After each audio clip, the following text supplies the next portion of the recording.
아니면 감사합니다, 축복합니다, 이렇게 5글자를 생각해 보십시오. 요자 쓰셔도 돼요. 네, 보고 싶었어도 괜찮습니다. 네, 이렇게 5글자로 좌우분 인사해 볼까요? 네, 사랑합니다. 네, 보고 싶었어. 네. 예배라고 하는 것은 하나님과의 우리의 수직적인 관계, 교제가 일어나는 것이지만 동시에 하나님의 자녀인 우리들이 수평적 관계로 교제가 일어나는 것이 바로 예배라고 하는 것입니다. 네, 그러한 귀한 시간 되어지기를 축복합니다. 인간들이 세상에 존재하면서 던졌던 아주 고귀한 질문들이 있습니다. 가장 가치가 있고 가장 오래됐고 가장 중요한 질문이 있습니다. 그것이 무엇일까요? 나는 누구인가? 나는 어디로부터 왔고 어디로 가고 있고 나는 왜 이 세상에 존재하게 되었나? 나는 무엇을 위해 사는가? 라고 하는 이 질문은 아주 고대부터 철학자들이 던졌던 질문이고 지금도 사람들이 답을 찾아가고 있는 질문입니다. 하지만 문제가 있습니다. 인간은 타락한 존재이기 때문에 그 답을 찾을 수가 없습니다. 어떤 사람들은 우리가 우연히 생겨난 존재라고 말을 해요.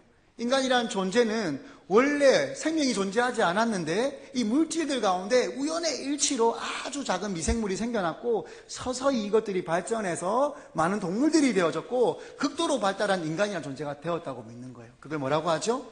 진화론이라고 하는 거예요. 이 진화론은 생명체가 곧 존재의 이유가 없이 우연히 생겨났기 때문에 존재의 이유가 없다고 말하는 것이에요. 이 진화론, 이런 것을 다른 말로 유물론이라 그러죠. 생명의 가치에 대해서 너무 헛되게 그렇게 무가치하게 만들어버리는 이론입니다. 또 어떤 사람들은 말합니다. 신은 있다. 하지만 자연이 신이다. 우주가 신이다. 라고 하면서 하나님을 마치 피조물로 만들어버리는, 이걸 범신론이라 그러죠. 또 어떤 사람들은 말합니다. 어디서 와서 어디로 가는지 모르겠지만 절대 이것은 답을 알 수 없는 것이다.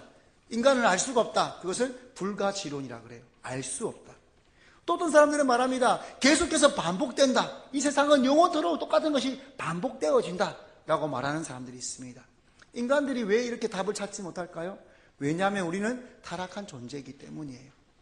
아담과 하와가 죄를 지으면서 전인격적으로 타락했습니다. 우리의 지성과 우리의 감성, 마음과 우리의 행위까지 다 타락해버렸어요. 타락한 인간은 절대로 답을 찾아갈 수 없습니다. 그러면 우리는 답을 찾을 수 없는 것일까요? 답을 찾을 수 있는 방법이 한 가지 있죠. 우리로부터 출발해서 답을 찾는 것이 아니라 바로 우리를 만드신 하나님으로부터 시작해서 우리에게 답을 찾아와야 하는 것입니다. 너무나 감사하게도 하나님이 그 답을 성경 가운데 알려주셨어요. 여러분 웨스트민스턴이라고 하는 그 신앙 고백서를 들어보신 적 있으시죠? 네, 들어는 봤는데 뭔지 많이 헷갈리실 건데 여러분 가운데 모르시는 분은 사실 거의 없습니다. 저는 배운 적이 없는데요. 네, 거의 다 배우셨어요. 수요예배 때 말고도 여러분이 세례를 받으신 분, 학습을 받으신 분이라면 사실은 거의 다 배우셨어요. 왜냐하면 학습 문답서의 첫 페이지에 이 질문이 나오거든요. 어떤 질문이 나오느냐? 사람의 주된 목적이 무엇입니까? 그렇게 학습 세례서 안에 웨스트민스터의 신앙 고백서를 가지고 그걸 만들었어요. 사람의 주된 목적이 뭘까요? 기억이 안 나셔도 괜찮아요. 갑자기 눈을 안 맞추시고 막 고개를 숙이면서 이렇게 하시는 분들이 계시는데 물어보지 않겠습니다. 인간의 주된 목적을 웨스트민스터 신앙 고백서는 2가지를 말합니다. 첫 번째는 하나님을 영화롭게 하는 것. 그러니까 우리 때문에 하나님이 영광 받으시도록 우리가 사는 것입니다. 두 번째는 뭘까요? 그분을 영원토록 우리가 즐거워하는 거예요. 이 용어가 쉽습니까? 어렵습니까? 좀 어렵죠. 저도 이 목사지만 좀 어려워요. 이걸 아주 쉬운 말로 한 단어로 표현할 수 있습니다. 그게 뭘까요? 오늘 우리가 읽어본 이 요한일서 안에 그 정답이 너무나 많이 반복해서 나왔습니다. 그게 뭘까요? 눈치가 있으신 분들 아실 건데? 네, 맞습니다. 사랑. 오늘 할렐루야가 마지막에 사랑이라고 외쳤죠. 답을 아시고 찬양을 부르신 것 같아요. 사랑. 하나님을 사랑하는 것, 또한 하나님께 사랑받는 것, 우리가 서로 사랑하는 것, 그게 우리의 존재의 이유예요. 여러분 감격스럽지 않으세요? 저는 엄청 감격이 되는데 우리가 직장 가서 돈 벌기 위해 태어난 존재가 아니라고요. 우리가 힘들게 살기 위해서 태어난 존재가 아니라고요. 누구는 먹기 위해 살다 그러고 누구는 살기 위해 먹는다고 말하는데 그런 것이 존재의 목적이 아니에요. 우리는 사랑받기 위해 태어난 존재. 우리는 사랑하기 위해 태어난 존재입니다. 우리 좌우의 분들에게 한 번 더 인사해 볼까요? 당신은 사랑받기 위해 태어난 사람입니다. 다시 한번 말해볼까요? 당신은 사랑해주기 위해 태어난 존재입니다. 당신만이 아니고 나도 그렇죠. 따라해볼까요? 나는 서로 사랑하기 위해 만들어진 존재입니다. 이게 얼마나 감격스러운 이야기입니까? 제가 이 사실을 깨닫고서는요, 얼마나 감격이 되는지 잠이 안 오는 거예요. 그러면서 가요를 듣는데 가만히 들어보니까 가요의 가사의 대부분 80, 90% 이상이 다 사랑 노래예요. 사랑 노래. 아, 사람들도 알긴 아는구나. 근데 문제가 있어요. 문제가 있어요. 하나님은요, 서로 사랑하라고 말씀해요. 오늘 본문 한번 볼까요? 오늘 본문 7절에 나와 있습니다. 7절, 8절 같이 읽어볼까요? 시작. 사랑하는 자들아, 우리가 서로 사랑하자. 사랑은 하나님께 속한 것이니 사랑하는 자마다 하나님으로부터 나서 하나님을 알고 사랑하지 아니하는 자는 하나님을 알지 못하나니 이는 하나님은 사랑이심이니라. 만들어진 피조물은요, 그 만든 존재의 그 성품이나 어떤 생각들이 담겨져 있게 돼 있어요. 피아노 치는 사람들이 제각각 피아노를 치는데 똑같은 곡을 쳐도 치는 사람의 성향에 따라서 그 음악이 조금씩 달라집니다. 우리 하나님은 사랑이시라고 성경이 말하고 있어요. 하나님이 사랑이라고 하는 것은 우리가 이해하기 힘든 부분이에요. 하나님은 삼위일체이시죠. 이걸 좀 쉽게 말하면요, 하나님은 혼자이시지만 공동체이시고요, 공동체로 세 분이시지만 한 분이세요. 하나님은 혼자서도 온전히 사랑을 나누시는 분이세요. 혼자 이 사랑을 가지기 너무 안타까우신 거예요. 너무너무 좋으니까. 그래서 누군가에게 함께 이 사랑을 나누고 싶어서 우리를 만드신 거예요. 얼마나 감격이 됩니까? 하나님의 사랑을 함께 나누기 위해서 우리를 만들었다니까요. 하나님 세상을 왜 만드셨을까요? 왜 해달 별을 만드시고 왜 지구를 만드시고 식물과 공기를 만들었을까요? 하나님께 이것들이 필요합니까? 필요하지 않습니다.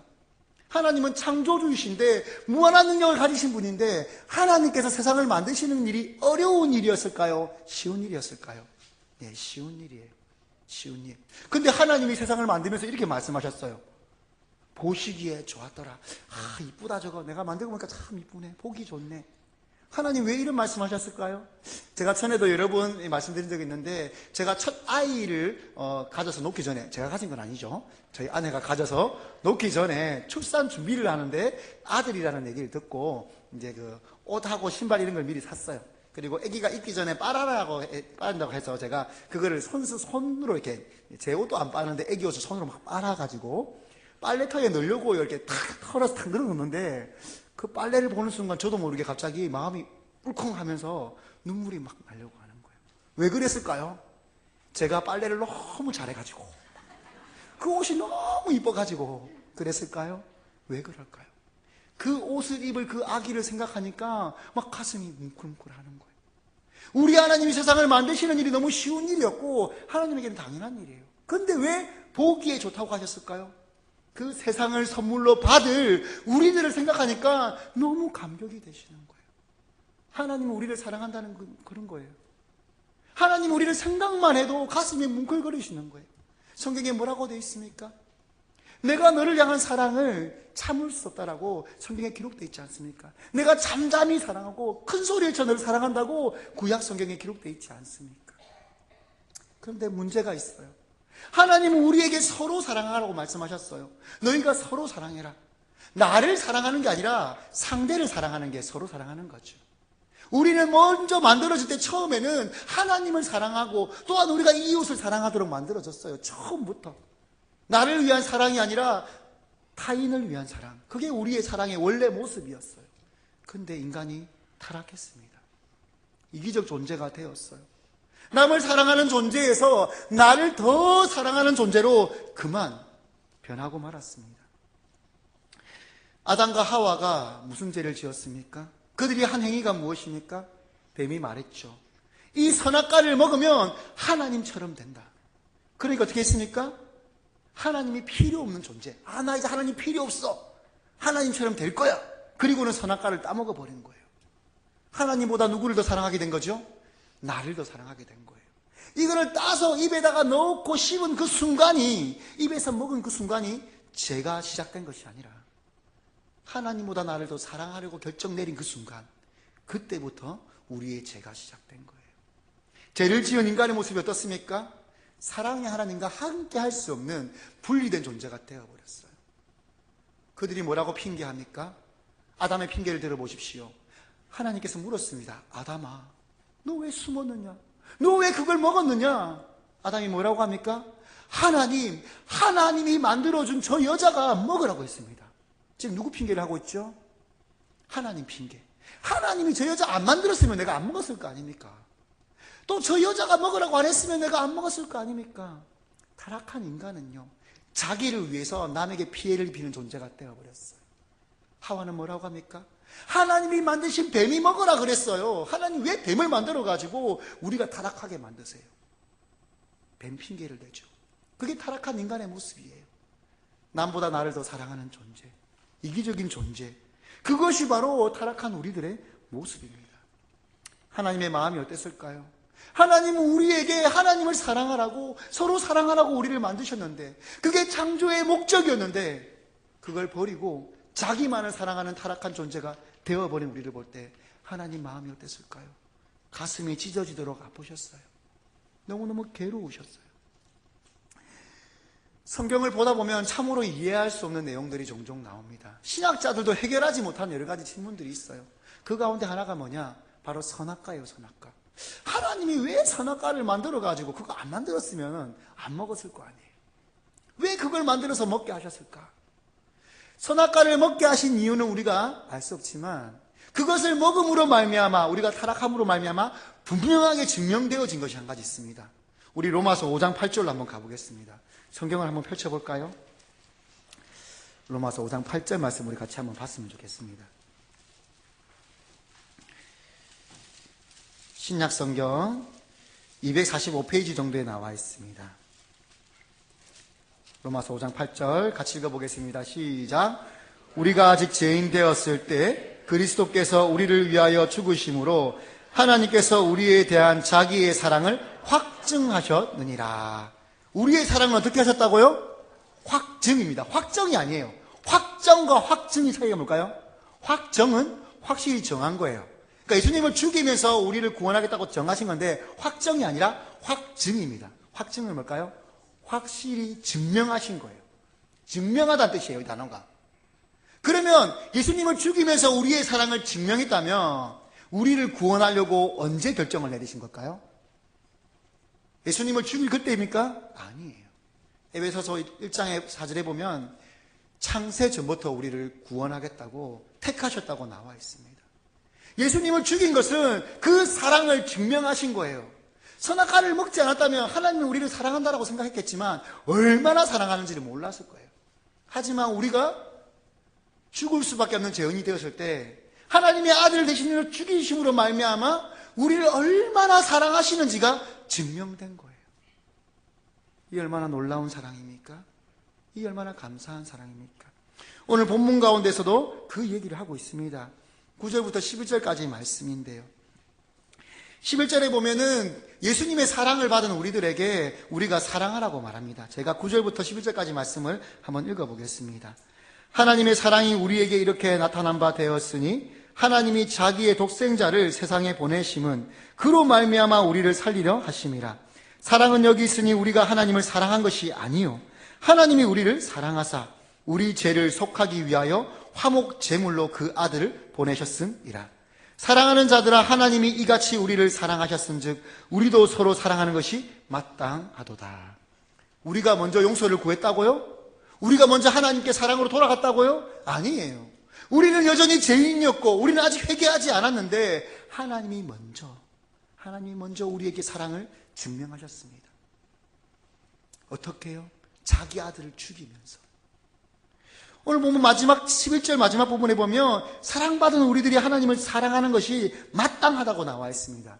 여기 나와 있는 마땅하다는 단어는요, 사실 우리 한글이 아닌 헬라어 원어로 보면 좀 더 깊은 의미를 알게 되어집니다. 여기 나오는 마땅하다는 단어는 헬라어로 오페일로라는 단어인데요, 이 단어는 특별한 경우에만 사용하는 단어예요. 언제 쓰느냐? 밥 먹었습니까? 당연하죠. 이때 쓰는 단어가 아니에요. 언제든지 쓰는 당연하다는 뜻이 아니라 특별한 경우에만 씁니다. 언제냐? 누군가가 무언가를 빚졌는데 그 빚을 갚아야지 라고 물었을 때 당연히 갚아야지, 빚진 걸 갚아야지, 이때만 쓸 수 있는 용어예요. 그래서 이 본문을 읽을 때 이렇게 읽어야 되는 겁니다. 제가 이 본문을 다시 한번 그 용어를 넣어서 읽어보겠습니다. 하나님의 사랑이 우리에게 나타났습니다. 하나님이 자기 독생자를 보내셔서 우리를 살리셨습니다. 하나님의 사랑은 여기에 있습니다. 우리가 먼저 사랑하지 않았고 하나님이 우리를 변함없이 사랑하셔서 우리 죄를 위해 그 아들을 화목제물로 죽이셨습니다. 사랑하는 여러분, 하나님이 이같이 우리를 사랑해 주셨으니 우리도 서로 사랑하여 그 사랑의 빛을 갚는 것이 마땅합니다. 우리가 사랑받은 그 사랑의 빛을 갚는 것이 마땅하다고 기록해 놓은 거예요. 사랑하는 성도 여러분, 지금 성경이 무엇을 말합니까? 우리는 구원받을 자격이 없다는 거예요. 사랑받을 자격이 없었는데 하나님이 먼저 사랑을 해주심으로 우리가 사랑의 빚진 자, 구원의 빚진 자, 은혜의 빚진 자가 되었어요. 이런 우리들이 해야 될 일은 무엇입니까? 이제 빚을 갚으며 살아야지요. 빚진 자의 인생은 빚을 갚는 게 그의 인생이 되어야 됩니다. 그래서 내 인생이 이제 아닌 거예요. 우리의 인생은 우리의 인생이 아닌 거예요. 내 생명은 내 것이 아니라 주님의 것입니다. 예수님의 것이에요. 하나님의 것이에요. 근데 문제가 한 가지 있죠. 하나님을 사랑하며 살고 싶은데, 빛을 갖고 싶은데 하나님은 눈에 보이지가 않는 거예요. 그분은 만질 수도 없고 눈으로 볼 수도 없는 거예요. 빛은 갖고 싶은데 어떻게 해야 됩니까? 그래서 오늘 방문 가운데 하나님께서 빛을 갖는 방법을 한 가지 알려주셨습니다. 빛 갚는 방법이 무엇이냐? 우리 12절 말씀 같이 한번 읽어보겠습니다. 시작. 어느 때나 하나님을 본 사람이 없으되 만일 우리가 서로 사랑하면 하나님이 우리 안에 거하시고 그의 사랑이 우리 안에 온전히 이루어지느니라. 하나님이 보이지 않는 하나님께 빛을 갚지 말고 누구에게 갚으라고 말씀하십니까? 보이는 형제에게.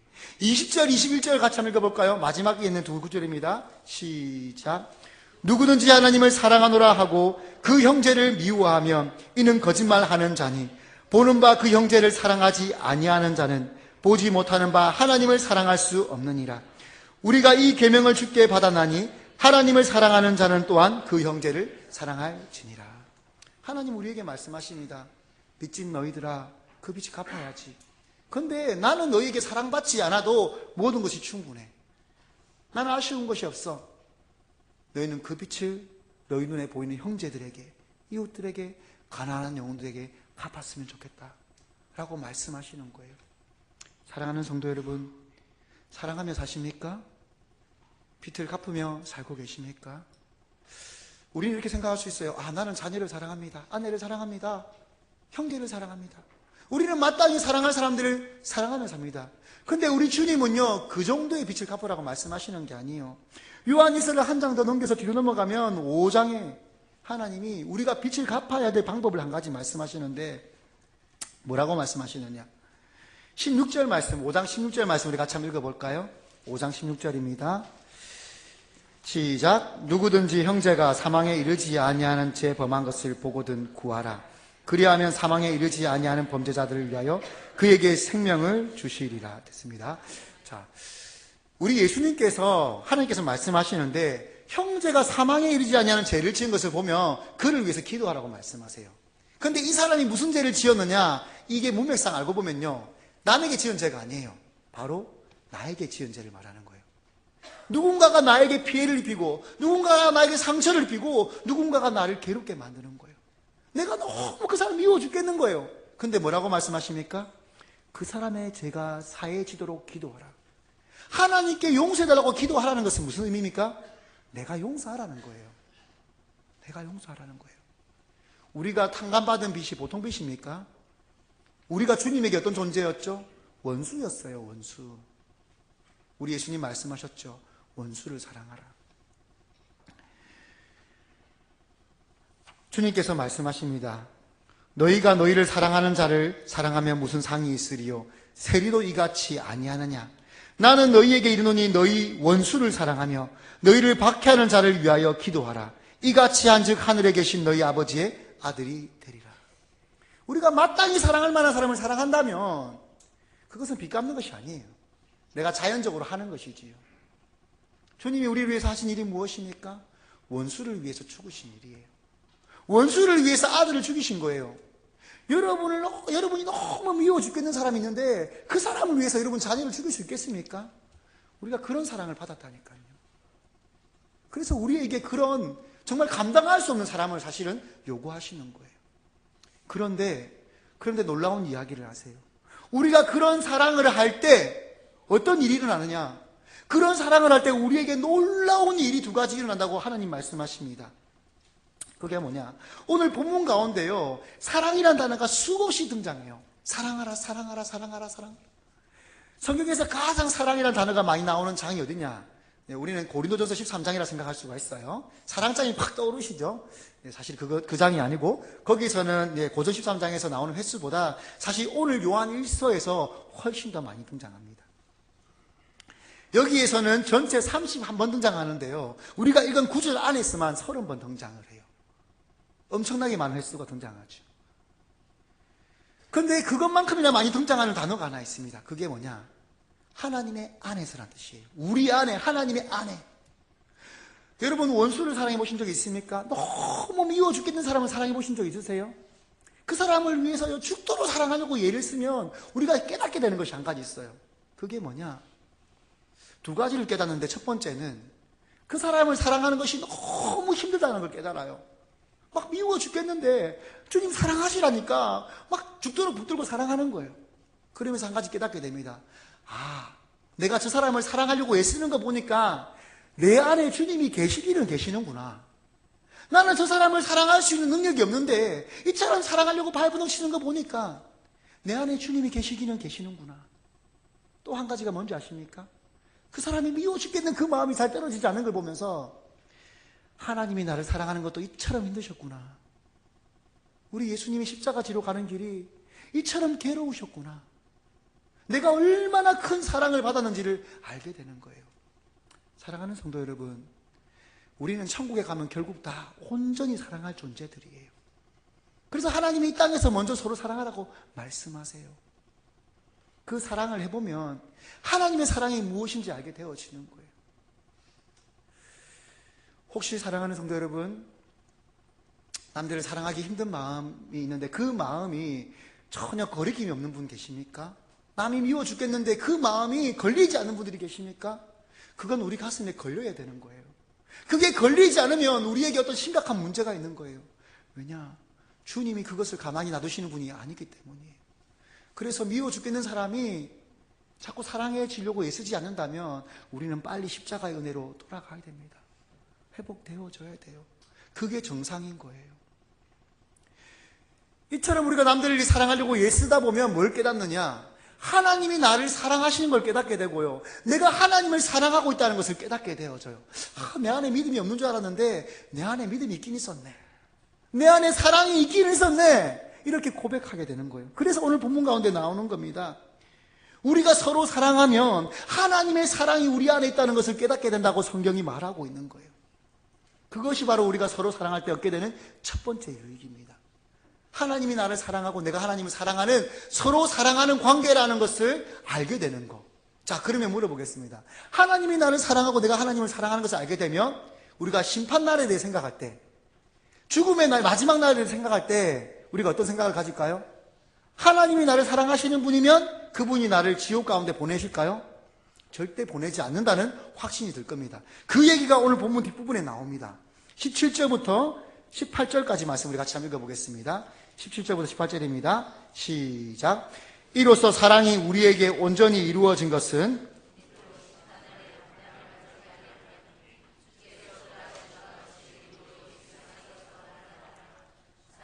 두려움이 없고 온전한 사랑이 두려움을 내쫓나니 두려움에는 형벌이 있음이라. 두려워하는 자는 사랑 안에서 온전히 이루지 못하였느니라. 사랑하는 성도 여러분, 혹시 구원받을 자신이 없는 분 계십니까? 그러면 다시 한번 물어봐야 돼요. 본인에게. 내가 정말 하나님을 사랑하는 확신을 가지고 있나? 아니면 반대로 하나님이 나를 사랑하고 있다는 것에 대해서 확신을 가지고 있나? 그 질문을 던져봐야 되는 거예요. 하나님이 나를 사랑한다는 것에 대해서 확신이 있다면 내가 구원받을 확신도 있을 거예요. 즉 믿음, 구원의 확신은 하나님과 나에 대한 사랑의 확신으로부터 시작되어지는 겁니다. 믿음 없는 제자들이 어떻게 믿음이 시작되었습니까? 자신들을 위해 예수님이 십자가에 죽으시고 부활하신 것을 보았을 때 그들이 제대로 된 믿음을 가지기 시작한 거예요.